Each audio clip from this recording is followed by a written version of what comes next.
What's your favorite chapter in the book? Like one that you're especially proud of, or a topic that just really gets you going? You know, one of my favorites is the one on the flaw, because I think the flaw is so important. I think it may be the longest chapter in the book, and I loved writing about it. It just is an area that it's like the one tool I can give a new writer right off the bat that will make a huge improvement. And a lot of writers don't know anything about it, and it really is the most fundamental, important thing for story building, to realize the importance of having a really strong flaw.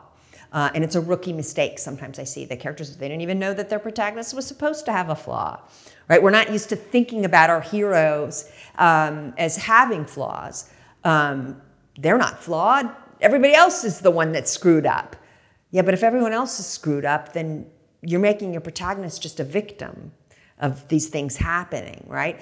It's a deeper level to start thinking about what is the flaw in them that is actually making their problem worse. That's one of my favorite things to talk about with writers, to explore. It's just one of the most fundamental things to understanding who the character is that one single thing, the flaw. So it's the longest chapter. I try to explore it the most, and I think it's one of the most things that will give writers the most yield as far as understanding story and characters, to really give some thought as to what is my protagonist's central flaw. Are there certain movies you recommend that they watch that show an especially flawed character? Oh, I love movies with flawed characters. Leaving Las Vegas? Yeah. I don't know. Is that anything? I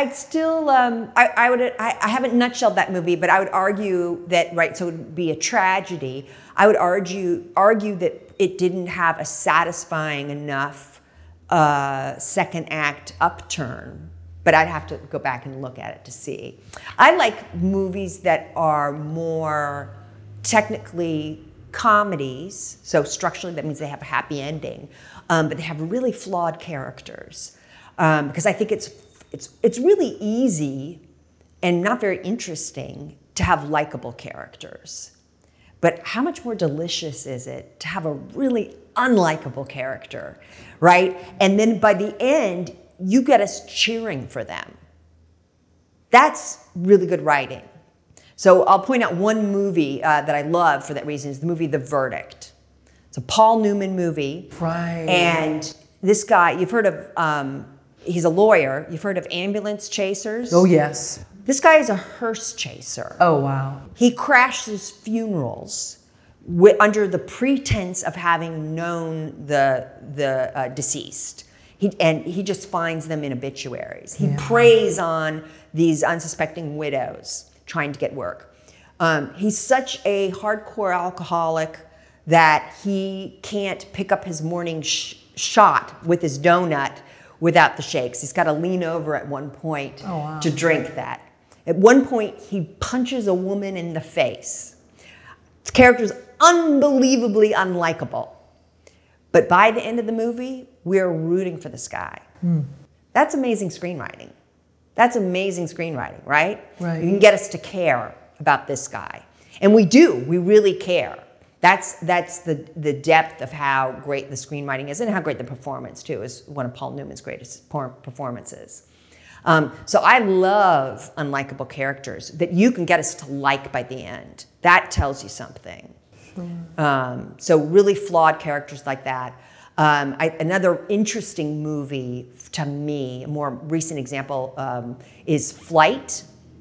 Okay. Mm-hmm. And for me, what was really interesting, so we have another alcoholic character. Make good characters. They do. Yeah. Nicely flawed characters. It's a great flaw. And by the way, alcoholism is not a flaw for our purposes. You want to find what's the underlying flaw. So it's going to be different for different alcoholics. The alcoholic in The Verdict, he has no sense of self-worth. In Flight, this alcoholic has this incredible sense of entitlement, right? So it's going to be different. You want to dig deeper, find out what is the flaw underneath it. And what I love about Flight, it has it's a wonderful example of an incredibly surprising yet satisfying third act. and I guess I don't want to give spoilers because someone hasn't seen it, but I'll just say that the character, the protagonist, is in, we think he's going to we want him to get off scot-free because we are rooting for this guy, even though he's an alcoholic and he's got a lot of issues, and we kind of know he shouldn't go free. And things don't go the best possible way, but it's incredibly surprising and satisfying. And so it has a really unusual, particularly for like a Hollywood movie, I think, a really unusual third act and ending where we have a character under outward circumstances you wouldn't say on paper that sounded like a happy ending, and yet he's the happiest we've seen him the whole movie, even though things didn't go his way.